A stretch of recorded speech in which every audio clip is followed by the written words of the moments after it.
Oke. Bismillahirrahmanirrahim. Assalamualaikum warahmatullahi wabarakatuh. Waalaikumsalam warahmatullahi wabarakatuh. Hamdan syukronillah, salatan wassalaman ala rasulillah wa ala alihi wa sahbihi wasallam amma ba'du. Alhamdulillah, terima kasih kepada para yang sudah hadir, partisipan, dan di tengah kita sudah hadir, ini Kak Juan Malik Frederick ya Kak. Mohon maaf ini namanya agak susah karena Iya Kak, ejaan betul. luar negeri ya. Ya, ini Iya terima Kak, kasih betul. Kak Juan sudah hadir di tengah kita, meluangkan waktunya untuk sharing seperti itu tentang pengalamannya nih di mahasiswa berprestasi, khususnya di UAI maupun di tingkat berikutnya ya. Nanti Kak Juan akan sharing di tengah kita sekalian, insya Allah. Ini sudah hadir juga ada Direktur Kemahasiswaan, ada Ibu Dr. Iin Suryaningsih. Alhamdulillah, terima kasih Ibu atas kehadirannya. Langsung saja mungkin izin saya sebagai moderator sekaligus MC juga ingin menyampaikan bahwa bintang tamu gitu ya, bintang tamu kita di siang hari ini ada Kak Juan Malik Frederick. Beliau dari Prodi Ilmu Komunikasi. Untuk sekedar CV singkatnya, beliau mahasiswa Prodi Ilmu Komunikasi angkatan 2018. Capaian prestasinya, beliau punya pengalaman gitu ya Kak, mahasiswa berprestasi di tahun 2020 dan 2021. Ini luar biasa, sampai 2 periode gitu.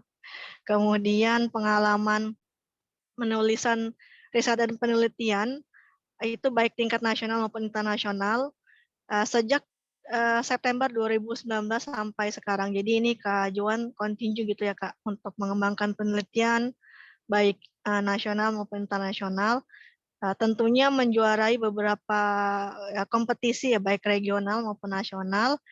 Dan saat ini Kak Juan bekerja di Setjen DPD RI ya Kak, mulai tahun 2022 ini di bulan Januari. Kemudian berpengalaman juga sebagai corporate communication di Nexus RMSC, kemudian sebagai staf magang di Humas UAI juga periode Oktober 2020 dan Januari 2022. Ini tuh segudang pengalaman atau ya prestasi dan latar jejak dari Kak Juan yang luar biasa. Nah, untuk itu mungkin mempersingkat waktu, kita langsung memberikan waktunya kepada Kak Juan untuk sharing pengalamannya sebagai mahasiswa berprestasi di UAI khususnya. Mungkin bagaimana pengalamannya, benefitnya juga Kak nanti bisa di-sharing termasuk memotivasi teman-teman yang lain nih, adik-adik kelas Kak Juan supaya ikut MAPRES baik tingkat UAI maupun wilayah nantinya nasional insya Allah. Kepada Kak Juan, waktu dan layarnya kami persilahkan Kak. Baik, terima kasih banyak kepada Kak Kiki selaku moderator. Assalamualaikum warahmatullahi wabarakatuh. Waalaikumsalam warahmatullahi Selamat wabarakatuh. siang, Bapak Ibu, tentunya juga yang saya hormati, Bu Iin Suryaningsih selaku Direktorat Kemahasiswaan dan Alumni Universitas Al-Azhar Indonesia beserta jajaran. Hadir juga mungkin staf-staf dari Direktorat Kemahasiswaan, Mas Miko, Mas Andi, dan yang lainnya juga. Tentunya teman-teman yang akan mengikuti kompetisi mahasiswa berprestasi yang akan diadakan oleh Direktur Jenderal Pembelajaran dan Kemahasiswaan di Kementerian Pendidikan dan Kebudayaan Republik Indonesia. Sebelumnya, terima kasih banyak telah diberikan kesempatan untuk bisa berdiskusi, sharing session bersama teman-teman di sini. Sebenarnya ada lagi nih yang lebih top lagi, Mapres. Ada namanya Kak Tobroni. Dan itu juga merupakan mentor saya sekaligus senior saya di Universitas Al-Azhar Indonesia. Mohon izin kepada Bu Iin, kepada Direktorat Kemahasiswaan dan Alumni, saya akan men-share sedikit presentasi seputar Pilmapres yang sudah saya ikuti selama 2 periode, baik itu tahun 2020 dan 2021. Oke.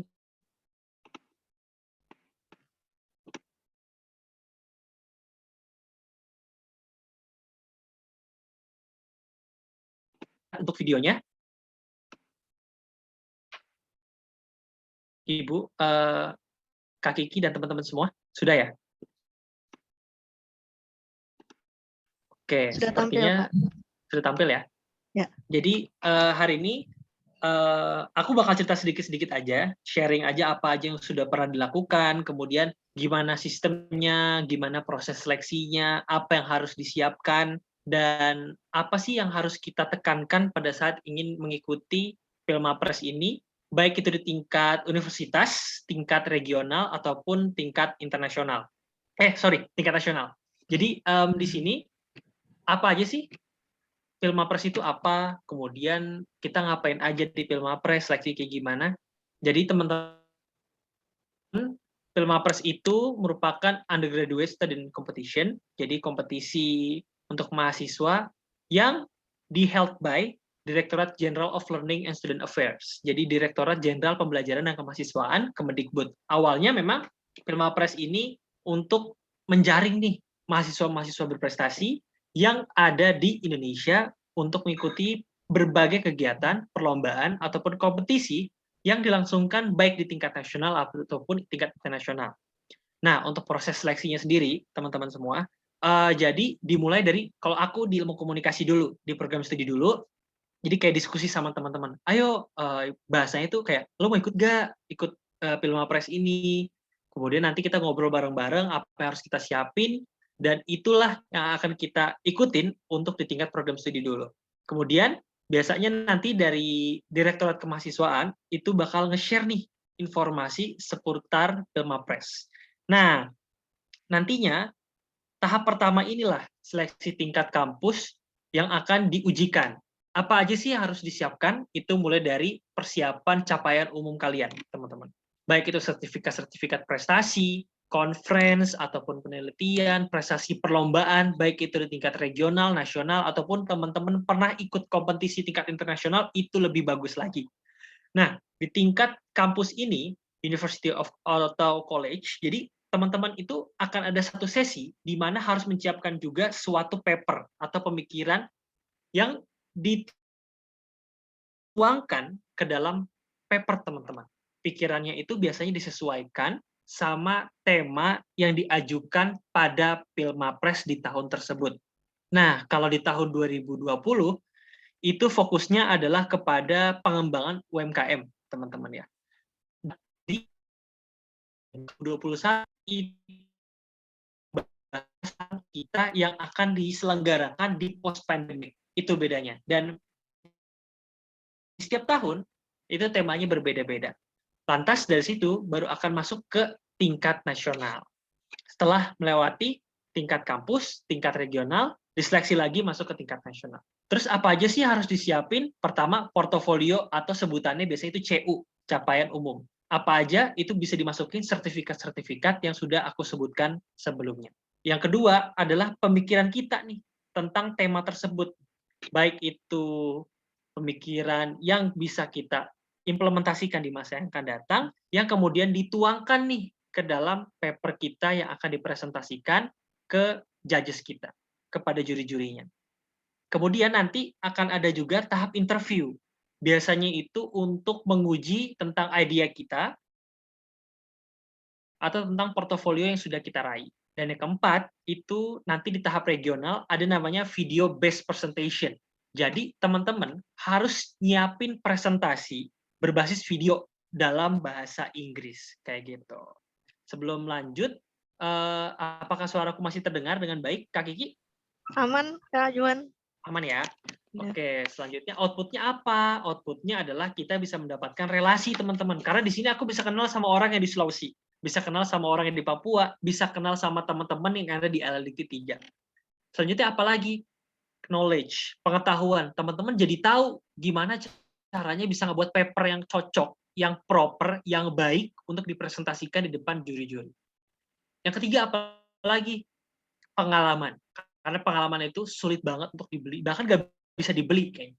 Apa yang sudah kita lakuin, teman-teman, itulah menjadi pengalaman kita. Dan pada saat aku melewati proses dari tingkat kampus, tingkat regional, hingga ke tingkat nasional itu, memang itu adalah jalan yang cukup step ahead, agak susah untuk dilewati. Tapi Sebenarnya tuh nggak susah. Kalau kita ada niat, kalau kita memang pengen banget untuk menunjukkan yang terbaik, give it all, itu sebenarnya nggak susah. Oke, kita masuk ke flow-nya dulu pertama.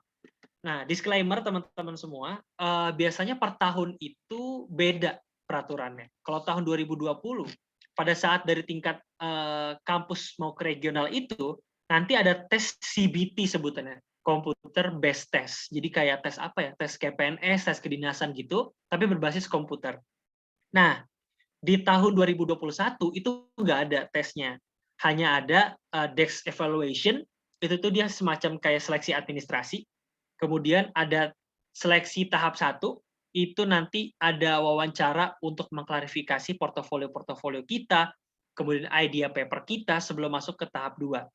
Nah, baru di seleksi tahap 2 ini, itu semua dinilai, teman-teman. Jadi ada gagasannya itu yang dinilai, portofolionya juga dinilai, sertifikat-sertifikatnya, sama video bahasa Inggris. Nah, yang aku bilang tadi, video based presentation, itu dinilai. Baru setelah itu masuk ke tingkat nasional. Nah, pada saat nanti masuk ke tingkat nasional, itu ada pembuatan poster biasanya yang merepresentasikan paper kalian. Gitu. Nah, ini jadwalnya sebenarnya bisa mundur. Jadi kuncinya juga sebenarnya harus sabar, istiqomah, dan juga ikhtiar itu pasti. Nah, Dex Evaluation Selection Process ini itu hampir ratusan kampus di LLDT 3 itu ikut di Pilmapres. Tapi setelah melewati berbagai seleksi administrasi, sisa 42 kampus termasuk Al-Azhar, teman-teman. Termasuk kampus kita. Nah, di situ untuk masuk ke tahap 1, nanti kita diundang masuk ke Zoom tuh dulu. Nanti ada namanya clarification portfolio session. Jadi itu buat mengklarifikasi nih, seperti apa sih capaian umum kita, apa aja sih sertifikatnya, kamu ngapain aja sih, dan kebetulan juga kemarin itu yang wawancarain bukan sekedar dosen biasa, teman-teman, tapi profesor yang wawancarain saya. Ada 2 profesor, satu itu kalau nggak salah profesor dari LLDikti 3, satu lagi dari Kemendikbud. Dan itu deg-degan pol, karena nggak pernah ngobrol sama profesor, nggak pernah di interview sama profesor, tiba-tiba di interview sama profesor. Oke, selanjutnya dari sini nanti akan masuk ke fase pertama. Jadi, kalau sistem Pilmapres nasional ini, teman-teman, dia itu dari seluruh LLDikti dijaring jadi sedikit. Jadi kalau nggak salah kan ada ribuan kampus ya, senasional. Tetapi setelah masuk ke fase 1 ini, itu tersisa 150 kampus di seluruh Indonesia. Sekali lagi aku tekenin ya, dari ribuan kampus di Indonesia, itu tersisa 150. Jadi kamu bisa bayangin, itu berbagai seleksinya seketat apa, itu sangat ketat. Dan dari 150 kampus itu, ada Al-Azhar, kampus kita. Alhamdulillah. Nah, di 150 kampus itu, 14 diantaranya adalah kampus dari LLDikti 3, yaitu di mana yang dia itu membawahi seluruh kampus-kampus yang ada di wilayah LLDikti 3. Oleh karena itu, 14 orang ini digodok lah sama mentor kita, yaitu profesor dari LLDikti 3. Apa aja harus diperhatiin, portofolionya diperhatiin lah, tulisannya dikasih berbagai masukan-masukan, kemudian diperhatikan berbagai poin-poin pentingnya untuk dipresentasikan, dan yang paling penting adalah videonya. Video itu ada bagian-bagian penting yang concern harus dilakukan. Nah, dimasuk ke fase kedua ini, itu dinilai portofolionya, papernya, sama video based presentation-nya, itu tuh semacam komposisi yang dinilai. Itu ada sosialisasi, teman-teman, nggak perlu takut ya. Sebelum kita masuk ke tahap nasional, itu ada sosialisasi terlebih dahulu, kayak bimbingan lah kalau misalnya sama dosen pembimbing ya.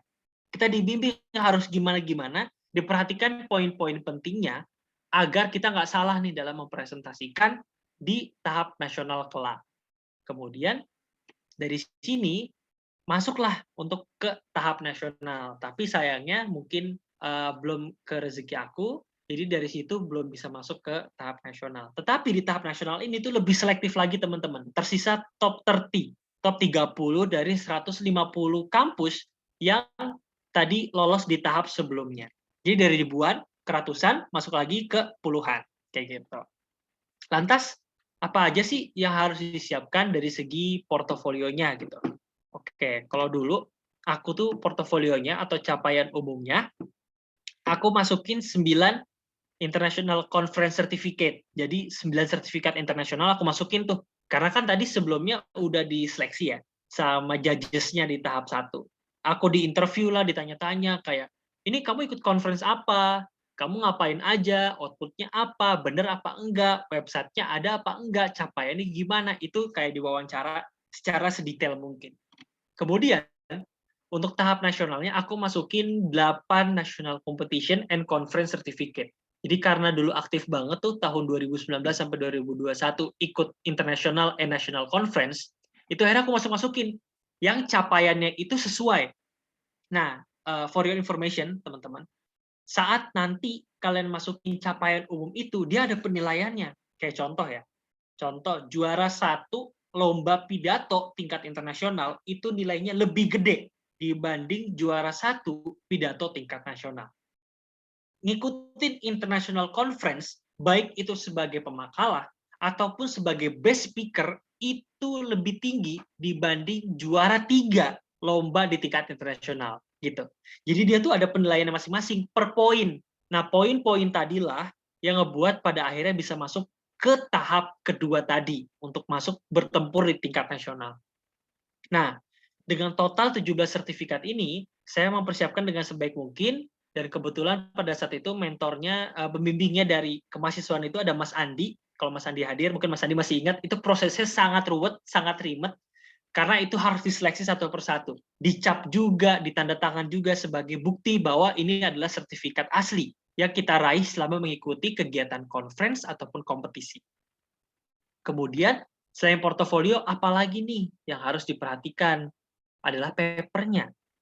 Harus diperhatikan dengan beberapa poin-poin ini.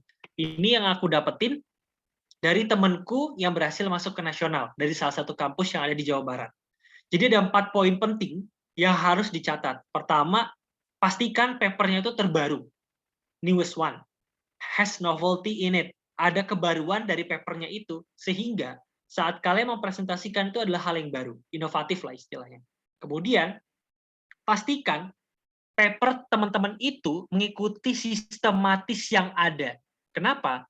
Karena biasanya sistematis dari LLDikti itu ribet, semruwet, dan itu harus diperhatikan sedetail mungkin. Baik tulisannya, fontnya, spasinya, bahkan substansinya. Teman-teman harus perhatikan. Dan impact-nya apa? Hasilnya apa setelah paper itu dikeluarkan? Kemudian the third one, itu ada papernya harus mengikuti tema di tahun itu. Jangan sampai teman-teman ngebuat paper yang keluar dari tema. Misalnya, tema tahun itu tentang ekonomi apa.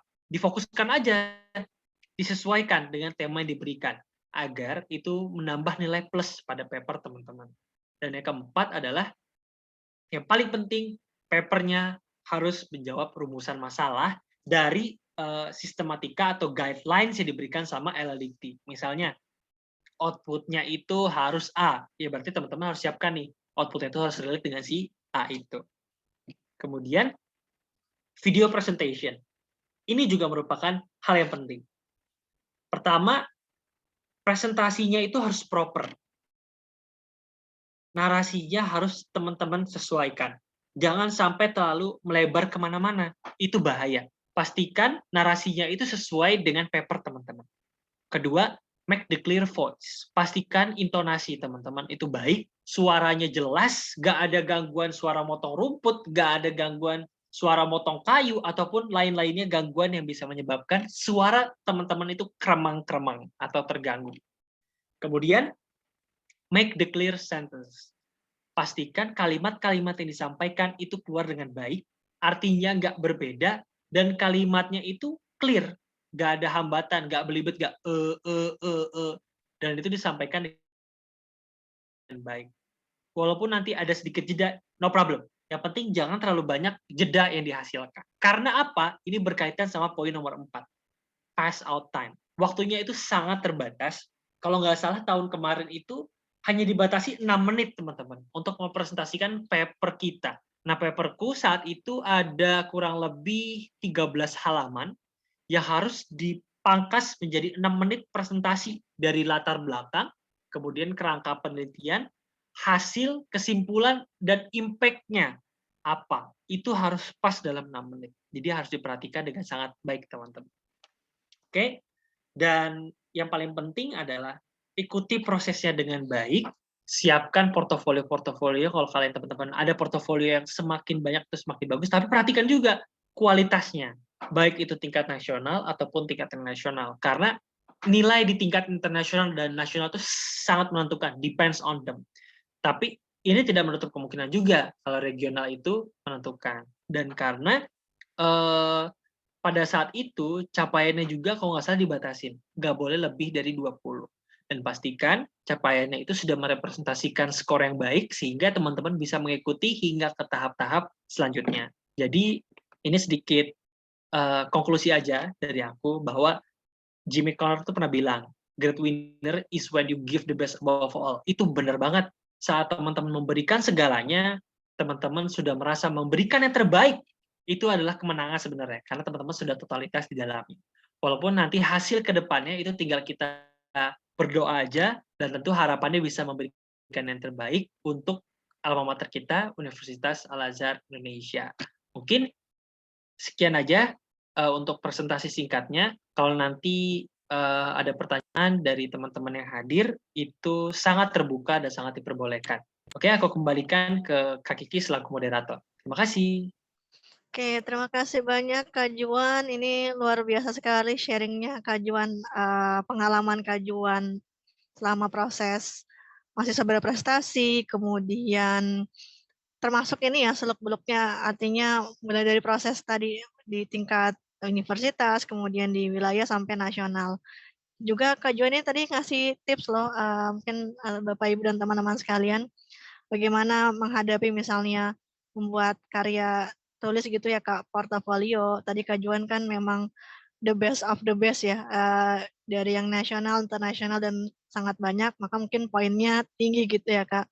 Kemudian tadi Kak Juan juga menyebutkan tentang presentasi ya, presentasi paper kita tetapi dalam bahasa Inggris. Tapi waktunya itu singkat banget gitu ya Kak, meringkas paper kita yang mungkin puluhan halaman, 13 halaman kalau tidak salah tadi, tapi harus dipresentasikan, diringkas gitu dalam bahasa Inggris, hanya kurang dari 7 menit mungkin ya, seperti kultum gitu ya Kak, gambarannya seperti kultum kan kurang dari 7 menit Betul. dalam bahasa Inggris. Jadi ya poin-poinnya harus clear gitu, dan tentunya karena bahasa Inggris, ini harus sesuai juga ya, karena umumnya kalau orang Indonesia agak sedikit mungkin lidahnya masih kaku gitu Kak, itu yang mungkin perlu dipersiapkan.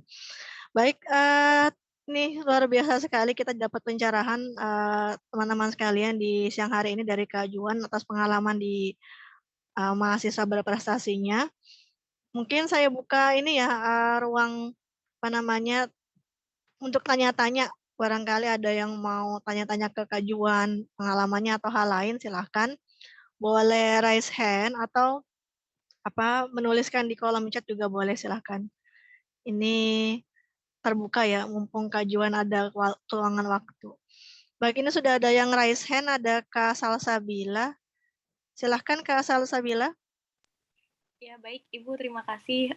Sebelumnya selamat siang Kak Juan, terima kasih tadi penjelasannya. Aku mau tanya ini sih Kak terkait untuk syarat di mahasiswa berprestasi. Ini kan ada sertifikasi TOEFL ya Kak ya, TOEFL atau IELTS. Nah itu kemarin aku sempat dapat info juga dari sekretaris Prodi itu kalau misalnya di luar yang dari UAI boleh ya Kak ya untuk sertifikasinya gitu. Dan itu ada kayak khusus gitu nggak sih Kak? Apakah emang harus TOEFL atau IELTS atau mungkin ada juga kan yang Duolingo ya, kemarin juga aku sempet tes gitu dan berlakunya itu masih 2 tahun lagi, jadi kayak agak sayang gitu kalau misalkan mengambil tes lagi yang TOEFL atau IELTS karena juga biayanya lumayan. Nah itu juga untuk dari nilai Duolingo itu ada kayak kesetaraannya ke TOEFL sama IELTS. Nah itu apakah sertifikasinya bisa digunakan Kak Juan? Terima kasih. Terima kasih Kak Salsabila. Barangkali Kak Juan boleh langsung direspon Kak. Boleh, Kak Kiki siap. Terima kasih Salsabila atas pertanyaannya. Kalau boleh tahu Salsabila dari prodi mana? Aku dari psikologi, Kak. Oh, psikologi. Oke. Iya. Jadi kalau untuk tahun lalu nih, sertifikat TOEFL itu is not necessary to do. Jadi tahun lalu itu belum terlalu wajib untuk sertifikat TOEFL. Tetapi memang tahun ini aku dengar dari rekan aku itu wajib ya, dan ada nilai tertentu yang harus kamu capai. Yang paling penting adalah pada saat kamu mengajukan sertifikat TOEFL ataupun IELTS itu tidak menyalahgunakan aturan dari Kemendikbud yang sudah diberikan, Salsa. Jadi kalau misalnya memang boleh dari luar, ya nggak masalah. Yang penting adalah kamu tidak melewati aturan-aturan yang sudah diberikan oleh Kemendikbud. Karena itu aja sih kuncinya. Baik itu sertifikat TOEFL, IELTS, ataupun prestasi yang pernah kamu ikutin. Nah, kalau misalnya tahun ini wajib untuk TOEFL, so kamu harus mungkin melakukan itu. Karena itu merupakan salah satu syarat penting dan sangat menentukan dalam mengikuti kegiatan PILMAPRES, baik di tingkat regional nanti ataupun tingkat nasional. Gitu, Salsa. Dan untuk yang tadi kamu bilang Duolingo ataupun syarat-syarat itu, mungkin nanti harus ada diskusi juga nih sama pembimbing kamu. Kira-kira ini harus dilakukan lagi nggak sih tes? Kalau menurutku, selagi masih berlaku, itu nggak apa-apa, nggak masalah. Kecuali, sekali lagi aku tekenin, di syaratnya itu, di sistematika, di websitenya, biasanya di PILMAPRES itu ada, bahwa TOEFL-nya harus segini, minimal 3 bulan terakhir, nah itu baru kamu harus melakukannya. Tapi kalau misalnya nggak ada, TOEFL-nya misalnya hanya syaratnya TOEFL sekian, tapi nggak ada tuh syaratnya misalnya 3 bulan terakhir kah, 1 bulan terakhir, 1 minggu terakhir, itu nggak masalah. Gitu aja. Yang paling penting kamu ikutin guidelines sama rules-nya aja. Gitu, Salsa. Apakah menjawab? Salsa? Oke, Kak, menjawab Kak Juan. Oke, Oke. paham. Salsa, aku boleh nanya balik nggak? Oh iya, boleh, Kak. Salsa, ada berapa capaian umum yang disiapin buat ikut PILMAPRES tahun ini? Kalau dari internasional tuh sebenarnya aku baru satu, Kak. Waktu itu sempat ikut international conference di psikologi Unpad. Dan alhamdulillah itu dapat Best Poster Award sih, Kak, untuk research-nya. Cuman kalau yang nasional itu mungkin aku kalau untuk juara baru ada satu lomba esai, sama mungkin ini sih kayak kemarin ikut kegiatan Kampus Merdeka yang magang bersertifikat. Itu sih, Kak. Oke. Kalau untuk kompetisi berarti ada satu, kemudian conference ada satu ya. Yang penting itu juga, itu ngaruh sih. Itu ngaruh banget. Apalagi ada tingkat internasional, dan ada magang juga yang diselenggarakan oleh Kemendikbud gitu. Jadi itu ada skornya sendiri nanti biasanya. Nggak apa-apa, Salsa, nanti masukin aja. Moga-moga insya Allah lancar sampai tingkat regional, bahkan tembus ini internasional. Tenang aja, insya Allah lancar. Oke, good luck, Salsa. Iya, Kak. Thank you, Kak. Makasih, Kak Kiki juga. Oke, terima kasih Kak Juan. Yang mudah-mudahan Kak Salsa sudah lebih terinspirasi gitu ya, Kak. Udah semangat untuk segera upload maupun registrasi PILMAPRES di UAI. Oke, silakan teman-teman yang lain. Barangkali mau tanya langsung dengan Kak Juan, open mic atau di kolom chat ya. Mungkin sambil menunggu pertanyaan yang lain, Kak. Ini mau tanya nih, Kak. Pengalaman Kakak yang paling, mungkin which part yang paling menegangkan, Kak, selama proses seleksi PILMAPRES baik di UAI sampai wilayah nasional dan sebagainya, Kak. Oke, Kak Kiki. Terima kasih banyak. Pertanyaannya sangat bagus. Kalau mau ngebahas tentang menegangkan, kayak setiap fase menegangkan ya. Mulai dari tingkat kampus sampai tingkat regional, bahkan sampai tingkat nasional. Nah, kalau mungkin yang paling menegangkan itu pada saat aku 2020 ya, Kak. Karena kan saat itu teman-teman aku baru semester 4 ya, yang awal pandemi itu semester 4. Dan baru banget dapat mata kuliah metodologi penelitian. Kalau teman-teman dapat setiap prodi. Jadi ibaratnya aku baru dapat mata kuliah itu langsung ikut terjun payung nih. Ikut lomba PILMAPRES dan langsung diuji. Dan kebetulan one of the judges is Bu Iin. Jadi Bu Iin mungkin masih ingat dulu di tahun pertama saya banyak sekali evaluasinya, banyak sekali catatan-catatan poinnya. Dan di tahun pertama itu teman-teman 2020 itu juri di tingkat kampus ada 6 kalau nggak salah. Apa ada 5 ya? Ada Bu Iin, kemudian juga ada Pak Hidayat, Dekan FST, ada Bu Alma Manjusri, saat itu Kaprodi Ilmu Komunikasi, dan kalau nggak salah ada beberapa dosen-dosen lainnya. Dan di situ, di sini, aku itu memang cukup menegangkan, apalagi di tahun pertama. Dan pada saat di tahun kedua, 2021 itu banyak catatan-catatan yang sudah aku kembangkan. Seperti dulu aku ingat sekali Bu Alma dan Bu Iin bilang pada saat presentasi jangan buru-buru. Dan itu aku terapkan di tahun 2021. Bahwa memang nggak boleh kita presentasi terlalu terburu-buru. nanti nggak terdengar poin-poin pentingnya. Nah, kemudian di tahun 2021, alhamdulillahnya saat itu jurinya cuma satu, yang saat ini jadi dekan FIB, Kaprodi Bahasa Inggris dulu. Nah, pada saat masuk ke tingkat regional, deg-degannya adalah pada saat di desk evaluation. Kenapa? Karena websitenya itu suka down. Pada saat kita masukin satu sertifikat, ngedown lagi. Padahal itu kita udah jauh-jauh hari, Kak Kiki, teman-teman. Misalnya penutupan itu tanggal 29 Mei. Aku udah daftar dari 21 Mei. Itu udah mulai lagging. Nih, Kak. Bener, website-nya down. Itu deg-degan banget sih. Kemudian, pada saat masuk di tahap 1, di fase 1, yang aku bilang tadi, aku diinterview sama 2 profesor. Satu dari LLDikti 3, satu lagi dari Kemendikbud. Itu ditanya benar-benar. Ini kamu benar ikut konferensi sini, mana buktinya, mana fotonya, mana papernya? Iya Pak, Bu, gini. Oh, ini kamu conference pakai bahasa Inggris, bisa bahasa Inggris dong. Udah, akhirnya ditodong tuh kan. Ya akhirnya diwawancara pakai bahasa Inggris. Dan yang paling deg-degan yang terakhir adalah pada saat dari top 42 itu ke top 13, ke top 13 tadi. Itu cukup deg-degan sih, karena kan di situ masuk ke fase kedua, di mana yang itu menuju ke fase nasional. Dan yang terakhir, ya paling deg-degannya di fase nasional itu, pada saat menunggu hasil akhir, kita dari LLDikti 3 ada nggak nih yang tembus ke tingkat nasional? Gitu sih, Kak Kiki.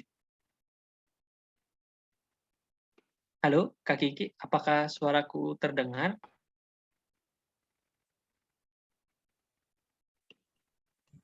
Sepertinya ada gangguan sepertinya ya, Kiki. Iya, Bu In, sepertinya. Tes. Apa kabar Kak Juan, sehat? Sehat, Bu In, sehat Bu? Alhamdulillah. Alhamdulillah. Senang banget dengarnya bisa ada sharing sesi ini sama Kak Juan nih. Iya, Ibu. Iya, saya coba ambil alih dulu sambil nunggu nanti Ibu Kiki akan join kembali, barangkali ada gangguan ya. Tadi sih terkait persyaratan atau persyaratan administratif sertifikat ya, betul.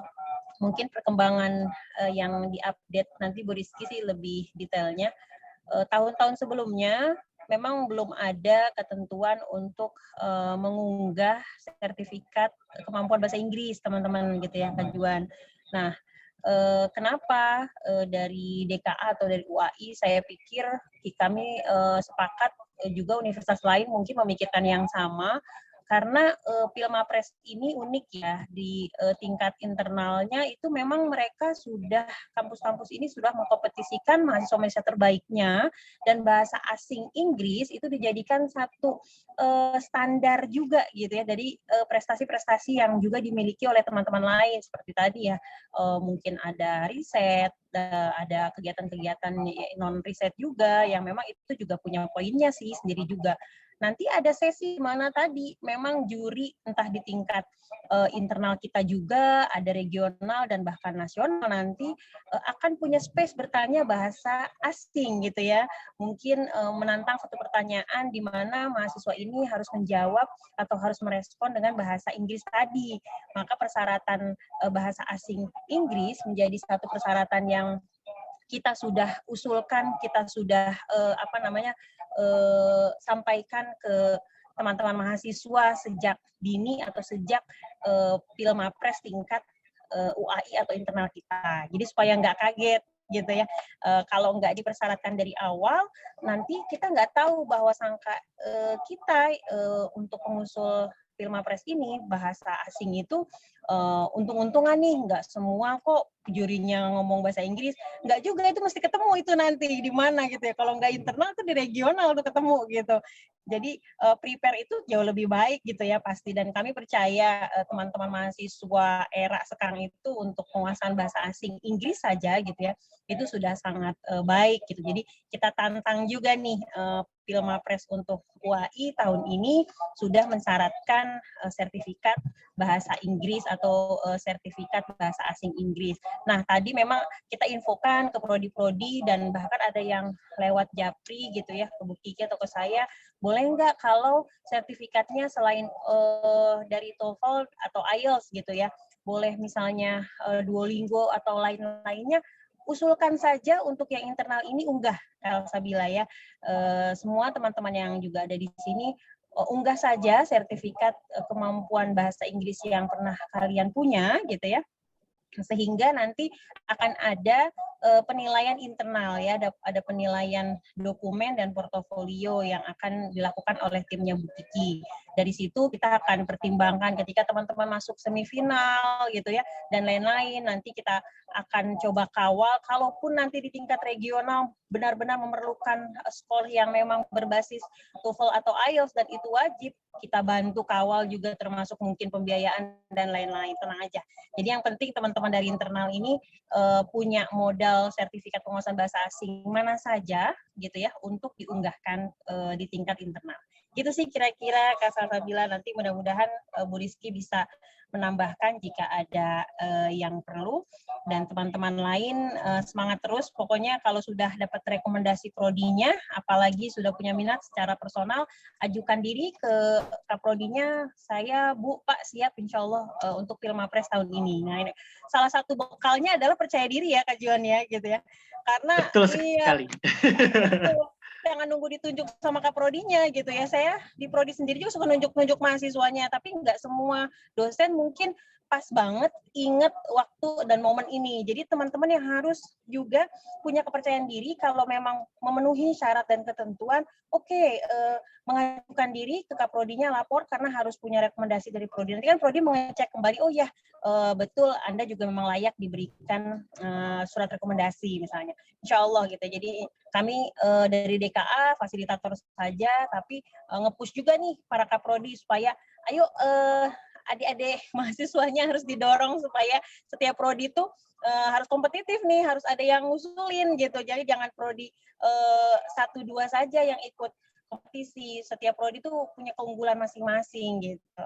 Oke, itu aja dari saya tambahannya. Mudah-mudahan Bu Rizky sudah gabung kembali ya. Halo Bu Rizky? Ya, siap.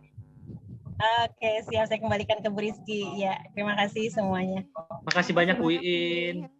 Sama-sama Kak Juan. Ya, ini mohon maaf Bu Iin dan Kak Juan dan teman-teman sekalian, ini saya agak trouble, tapi mudah-mudahan suaranya bisa terdengar ya. Ini device-nya ganti, yang satu nggak bisa connect lagi nih. Mohon maaf ya, mudah-mudahan masih tetap bisa terdengar suara. Ya. Baik. Terima kasih Bu Iin sudah memberikan penjelasan. Mungkin saya tambahkan sedikit tadi Kak Salsabila ya.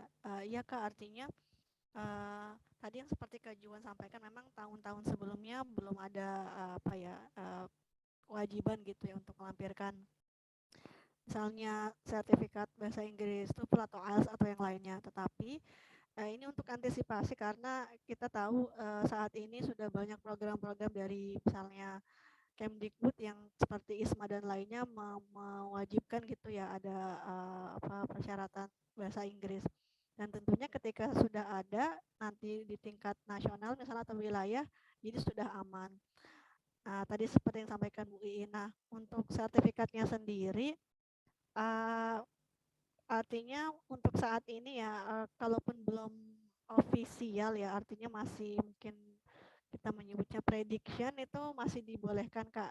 Tapi nanti ketika memang diwajibkan dari pusatnya untuk yang ofisial, kalaupun Kakak belum ada, nanti kami coba bantu. Yang penting kan sudah ada prediksi awal ya skornya, misalnya TOEFL atau IELTS, tapi sudah ada skor awal. Karena kan memang yang ofisial tadi yang seperti Kak Salsabila sampaikan, mungkin biayanya juga agak cukup besar. Artinya nanti seperti yang Bu Iin sampaikan juga nanti insya Allah kita support. Yang penting ada prediksi awal ya, artinya mungkin skor awalnya apakah sudah memenuhi standar atau belum gitu kan, nanti tinggal di poles atau untuk yang ofisialnya seperti itu. Oke, seperti itu.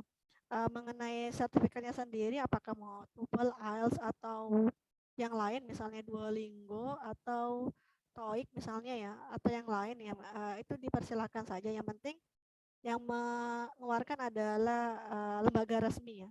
Sekalipun memang itu belum ofisial, tapi yang penting lembaga resmi itu yang akan dicatat. Jangan sampai kita mungkin ada sertifikat tapi lembaganya mungkin kurang kredibel gitu, nanti dipertanyakan. Walaupun belum ofisial, tapi kalau sudah kredibel, insya Allah bisa. Kalau Kak Salsabila ini tadi Duolingo, karena Duolingo sudah resmi juga ya Kak, kalau di ISMA juga sudah diterima ya untuk di enroll di kampus luar negeri juga beberapa diterima, insya Allah bisa Kak. Semangat Kak Salsabila untuk prosesnya. Baik, silakan teman-teman yang lain.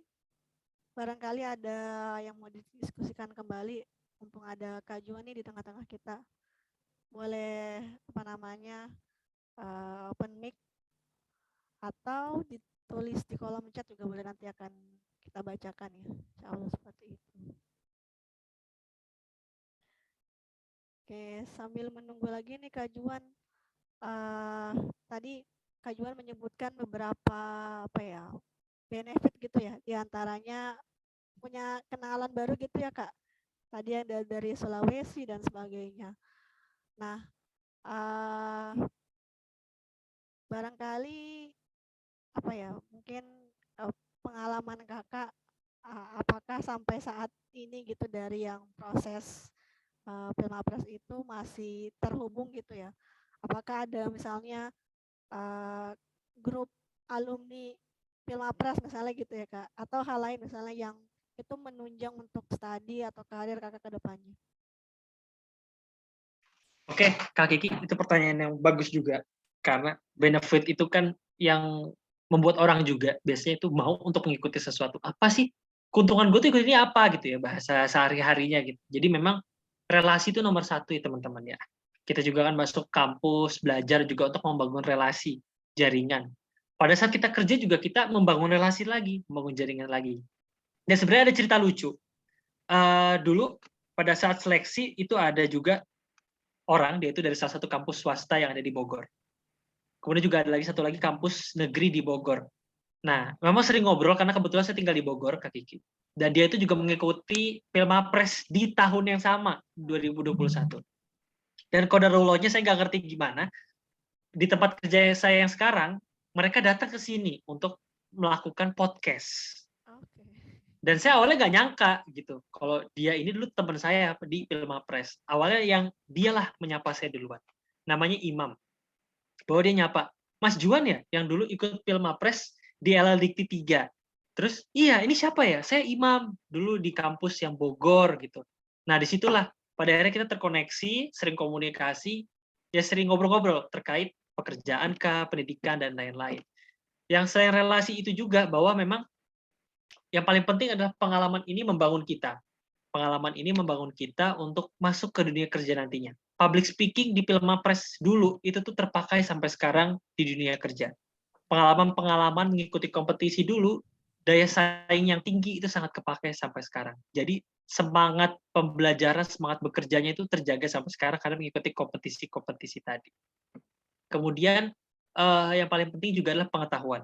Jadi kita tahu gimana cara buat paper yang terakreditasi, kita juga tahu gimana caranya mau ngomong nih di depan orang-orang yang dia itu memang profesional akademisi, profesor teman-teman. Itu profesor tuh udah skalanya udah luar biasa. Dan kita nggak bisa sembarang ngomong profesor. Oleh karena itulah dari pengetahuan dan pengalaman itu terbangun. Dari aku mengikuti Pilmapres secara 2 tahun berturut-turut gitu. Sebenarnya benefitnya nggak cuma itu aja sih. Nggak cuma dia pengalaman, pendidikan, pengetahuan, dan juga relasi. Yang paling penting adalah dari sini teman-teman tuh bisa belajar hal yang baru. Pada saat masuk ke kompetisi ini kita ketemu banyak orang, baik itu secara Zoom, baik itu secara komunikasi via WhatsApp, itulah kita membangun silaturahmi juga. Jadi kita kenal sama banyak orang. Itu sih Kak, paling kalau benefitnya. Baik. Gitu. Luar biasa nih Kak Juan sudah share pengalaman dan keuntungan gitu ya Kak mengikuti Pilpres, dan sampai saat ini Kak Juan masih merasakan gitu ya dalam tanda kutip keuntungan Kak Juan pengalaman Pilmapres gitu ya, baik tingkat universitas, wilayah dan nasional dan seterusnya. Pasti. Dan ini mungkin teman-teman ini menjadi inspirasi ya, karena tidak hanya berhenti sampai mungkin di seleksi wilayah atau lokal, tetapi ternyata ini membawa benefit gitu yang luar biasa, membuka networking dan mungkin membuka juga nanti ya peluang studi ya, peluang karir juga ya, karena kan tadi kita nggak tahu networkingnya dari mana, Tapi ternyata tadi seperti yang Kak Juan sebutkan, kita ketemu lagi di tempat kerja Kak Juan sekarang ya, teman yang waktu seleksi di Pilmapres ternyata seperti Betul. itu. Wah itu luar biasa nih Iya. teman-teman pengalamannya Kak Juan Kak yang Kiki, sudah bersyukur. by the way, ini kayaknya ada yang nanya tentang seleksi, tapi ini kayaknya Oh, iya. ngejawab dari pihak Kak Kiki ataupun dari Direktorat Kemahasiswaan deh. Oke, ini pertanyaannya Kak Ida. Bertanya mengenai proses seleksi universitas tahun ini online apa offline. Iya, gitu. Oke. Silakan Kak. Ya, terima kasih Kak Ida Ayu pertanyaannya. Jadi sebagai gambaran untuk seleksi tingkat universitas, memang mayoritasnya atau dominannya kita masih dengan online seperti itu. Walaupun nanti offline mungkin di babak final seperti itu. Tapi mayoritas dengan online ya. Nah, untuk ke nasional sendiri atau wilayah, sampai saat ini memang masih wait and see ya. Artinya nanti akan keluar resmi pengumumannya apakah online atau offline. Tetapi melihat dari lomba-lomba atau kompetisi yang lain, misalnya kompetisi robot gitu ya, kita berkaca dari situ atau kompetisi yang lain, memang masih mix ya. Jadi online dulu, nanti baru di final, baru yang offline. Artinya offline itu akan diselenggarakan ketika mungkin grand finalnya atau finalnya di tingkat nasional. Tapi selama seleksi dan sebagainya, sepertinya dominan untuk online. Seperti itu ya Kak Ayu ya atau Kak Ida. Gambaran jadi masih online ya. Kemudian nanti yang offline sepertinya ketika final. Mungkin puncaknya pemilihan baru yang offline. Tapi sementara itu masih online, termasuk mungkin yang di kampus ya. Kalau di kampus tadi kita masih mix seperti itu Kak. Mungkin gambarannya seperti itu Kak Ida Ayu, mudah-mudahan tergambar ya Kak dan terjawab.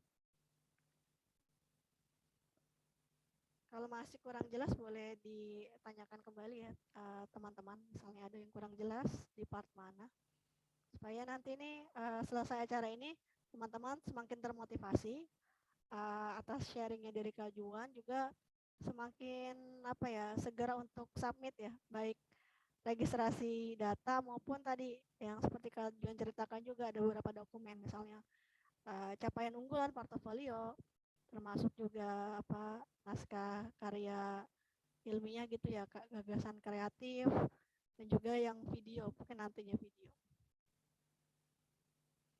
Nah ya, ini ada info dari Bu In juga, karena memang mengikuti juga ya kondisi di Jakarta khususnya ya. Walaupun saat ini PEK level 1 tapi kan masih wait and see ya. Walaupun tadi sudah 100% dan sebagainya, kita masih lihat perkembangan. Nanti kalaupun ada perubahan kami infokan ya. Termasuk mungkin ketika pengumuman resmi dari nasional ada perubahan. Misalnya tuan rumahnya di mana kemudian ada perubahan, akan ada info gitu teman-teman. Gambarannya seperti itu. Mudah-mudahan terjawab ya teman-teman. Oke, ini saya lanjut dulu ya Kak Juan ke pertanyaannya Kak Salsabila. Boleh. Untuk grup WhatsApp mungkin segera ya soon gitu Kak Salsabila, ini terima kasih sarannya. Sekarang sih belum dibuat karena yang fokusnya untuk registrasi dulu di Google Form gitu. Untuk info-info yang lain mungkin bisa dilihat di Instagramnya DKA ya. Jangan lupa di follow Instagramnya DKA. Itu info-info baik apres maupun hal lain terkait dengan kemahasiswaan. Silakan di follow. Nah untuk grup WhatsApp ini segera akan kami tindak lanjuti. Ini terima kasih sarannya Kak mengingatkan ini.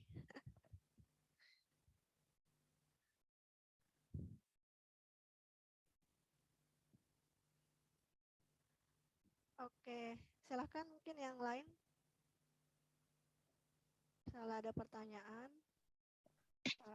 Kak Kiki boleh nanya? Ya, silahkan. Ini yang hadir di sini yang dari masing-masing prodi ya? Ya, ini perwakilan prodi Kak untuk Pilmapres UAI seperti itu. Oke, semoga lancar teman-teman ya. Diperhatikan aja, ikutin prosesnya, yang penting sabar. Dan yang pasti sih pengalaman aku 2 tahun berturut-turut ya, apalagi yang tahun kemarin 2021. Dari DKA bahkan dari kampus Al-Azhar tuh pasti bakal mensupport apapun itu kok. Aku udah merasakan secara langsung, Mas Andi dulu yang nemenin aku, bahkan bela-belain jam 10 malam masih ngurusin sertifikat buat dicap-capin tuh. Aku ingat banget untuk dikirim ke LL Dikti gitu. Dan memang kalau untuk support pasti bakal disupport. Jadi nggak perlu takut. Teman-teman yang penting persiapkan aja sebaik mungkin berkas-berkasnya, ide-idenya, dan untuk public speaking sering-sering latihan lah yang pasti. Karena teman-teman harus bisa menyampaikan poin-poin itu dengan steady, dengan stabil, tanpa harus meninggalkan poin-poin pentingnya. Gitu. Dan kalau untuk teman-teman mungkin, aduh, Kak Juan saya takut gak bisa bahasa Inggris, sebenarnya gak masalah. Pelan-pelan, zaman sekarang udah canggih kok teman-teman. Teman-teman bisa buat pointer-pointer, bahkan kalau misalnya nanti masih secara online tesnya, videonya itu bisa dibuat pakai teleprompter online gitu. Itu aku dikasih tahu sama teman-teman yang ke nasional gitu, bahwa ada sistem sekarang teleprompter online, teman-teman hanya perlu membaca gitu. Kalau misalnya bahasa Inggrisnya itu masih kurang lancar banget, itu sekarang teknologi dipermudah.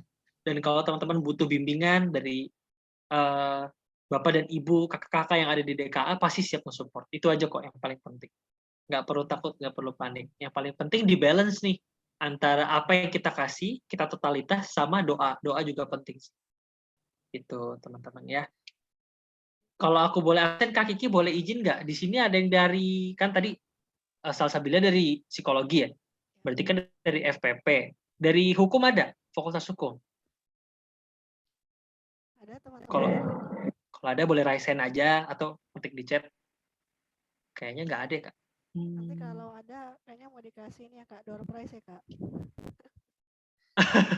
Amin, amin. FIB ada FIB? Fakultas Ilmu Pengetahuan Budaya. Oke, ada. Kemudian boleh lower hand, kemudian FIB, FPP, hukum, FST, teknik ada teknik? Oke, teknik ada. Terus ekonomi bisnis, FEB? Oke, dari FISIP ada nggak? Oke, nggak ada. Kayaknya tadi baru, oh ada, Putri Yasmin. Oke, thank you. Udah sih Kak, paling mau itu aja. Silakan Kak Kiki dilanjut, monggo. Iya, ini apa namanya, Kak Juan udah absen satu-satu teman-teman, artinya Kak Juan sangat care ya untuk teman-teman siapa aja nih yang hadir hari ini. Ini mau Kak Juan lihat, nanti mungkin Kak Juan mau apa ya, untuk ini ya, memperhatikan juga bagaimana prosesnya. Artinya memberikan semangat untuk teman-teman sekalian supaya ikutan ya partisipasi di Filmapres UAI, kemudian nanti lanjut ke tingkat wilayah insya Allah, dan berikutnya nasional ya, seperti itu gambarannya. Baik, barangkali ada teman-teman yang lain yang mau ditanyakan ini, mumpung ada kajuannya. Kalau misalnya sudah tidak ada, mungkin Kak Juan ada closing statement Kak untuk apa ya, menyemangati teman-teman sekalian Kak? Oke, Kak Kiki, makasih banyak dengan waktu yang tersisa. Sebelumnya sekali lagi, it's such an honor ya. Ini juga suatu kebahagiaan juga bisa sharing sama teman-teman di sini. Terima kasih banyak, terutama untuk Bu Iin. Wah teman-teman, Bu Iin ini salah satu mentor saya juga sebenarnya, yang ngedorong banget dulu pada saat di kampus untuk Filmapres. Saran-saran dari Bu Iin beserta jajaran, dari juri-juri yang nanti mungkin teman-teman akan dapatkan dari seleksi kampus itu diserap dengan sebaik mungkin. Kalau memang ada yang perlu dievaluasi, dicatat teman-teman, diperhatikan dan diterapkan. Kalau mungkin teman-teman ngerasa minder kayak, aduh prestasi aku segini-segini doang gitu, nggak perlu takut gitu. Jadi tenang aja, let it flow aja. Yang penting teman-teman tuh ikutin sistematikanya dengan baik, ikutin sistematikanya, pedomannya, sama tepat waktu itu udah cukup sebenarnya. Tinggal nanti kita tinggal sisanya adalah ya pasti berdoa kepada Allah untuk memberikan yang terbaik untuk alma mater. Nggak perlu takut, karena kalau mau ngelihat langit di atas langit masih ada langit, teman-teman. Masih banyak lagi yang lebih jos dibanding orang-orang itu. Tapi yang penting adalah kita memberikan yang totalitas tadi, memberikan yang terbaik, doa, udah kuncinya itu. Kalau untuk masalah dukungan dari kampus gak usah main-main. Kampus itu udah totalitas banget. Pasti siap mendukung. Aku berani jamin itu, karena aku 2 tahun berturut-turut ngerasain. Yang sebelumnya Kak Tobroni juga bilang dia merasakan bahwa memang dari kampus itu sangat didukung. Dan aku tahun kemarin juga merasa sangat didukung untuk mengikuti kegiatan ini. Cuman memang belum jodohnya untuk masuk ke tingkat nasional. Karena teman-teman tahu sendiri, kan dari tahap awal ribuan, ratusan, 150, terus sisa 30. Senasional ya, teman-teman. Itu kan merupakan ya luar biasa. Dan yang paling penting adalah berikan yang terbaik. Kalau teman-teman sudah memberikan yang terbaik, teman-teman akan lebih lega biasanya. Gue udah totalitas nih. Tinggal nanti sisanya adalah doa. Itu yang paling penting. Dan aku ini aja sih paling Kak Kiki. Terakhir, mau nitip aja ke teman-teman. Siapapun dari kalian yang maju ke tingkat regional ataupun ke tingkat nasional, tolong jaga attitude kita, manner kita, marwah kita sebagai kampus Universitas Al-Azhar Indonesia. Itu yang paling penting, karena dengan kita bisa menjaga sikap dengan sebaik mungkin, dengan menjaga manner sebaik mungkin, orang-orang yang di sekitar kita tuh akan melihat akan hal itu. Yang paling penting tetap mencoba, terus berusaha. Kalau teman-teman di sini ada yang 2019 masih bisa mencoba sekali lagi nggak sih Kak tahun depan, bisa ya? Kayaknya ya? Enggak ya? Kalau masuk ke wilayah atau nasional masih bisa, Kak. Masih bisa coba tuh. Coba terus, apalagi 2020 atau mungkin di sini ada 2021 yang ikut, monggo silakan. Berikan yang terbaik. Yang penting juga diiringi dengan doa, tetap semangat, berikan yang terbaik untuk alma mater Universitas Al-Azhar Indonesia. Paling dari aku segitu aja Kak Kiki. Mohon maaf banget kalau ada kekurangan, mohon maaf kalau ada gangguan suara. And I'm feel free kalau misalnya mau sharing, mau ngobrol-ngobrol seputar Mapres ini, berikan yang terbaik untuk alma mater kita. Itu aja sih paling Kak. Terima kasih. Kembali ke Kak Kiki. Terima kasih banyak Kak Juan sudah memberikan insight ya. Jadi di siang menjelang sore ini kita mendapatkan banyak insight dari Kak Juan, terutama tentang Pilmapres, teman-teman sekalian. Kami ucapkan terima kasih atas keluangan waktunya Kak. Semoga sukses selalu studi dan karir insya Allah. Dan ini tadi karena menyemangati teman-teman, mudah-mudahan setelah ini tambah semangat ya teman-teman sekalian, terutama yang hadir nih di Zoom hari ini khusus ya. Karena mungkin yang lain masih terbentur UTS atau yang lainnya, tapi alhamdulillah teman-teman yang hadir diberikan kesempatan ya untuk hadir langsung gitu ya, mendengarkan dari Kak Juan. Kalau yang lainnya mungkin di recording masih tertunda ya. Nah kalau teman-teman yang langsung kan setelah ini langsung action gitu ya, langsung di follow up apa-apa tadi yang Kak Juan sebutkan menjadi tips atau motivasi untuk berkompetisi di Pilmapres khususnya tingkat UAI. Baik, sekali kami ucapkan terima kasih Kak Juan atas waktunya. Kemudian juga terima kasih atas kehadiran dan dukungan selalu Bu Iin, Mas Miko juga, dan tentunya teman-teman sekalian yang sudah hadir di Zoom kita sharing session bersama mahasiswa berprestasi UAI Kak Juan ya di siang menjelang sore hari ini. Mungkin dari saya kurang lebihnya mohon maaf. Sampai jumpa lagi di lain kesempatan. Saya tutup dengan wassalamualaikum warahmatullahi wabarakatuh. Waalaikumsalam warahmatullahi wabarakatuh. Terima kasih Kak Kiki, Bu Iin. Terima kasih banyak Mas Miko.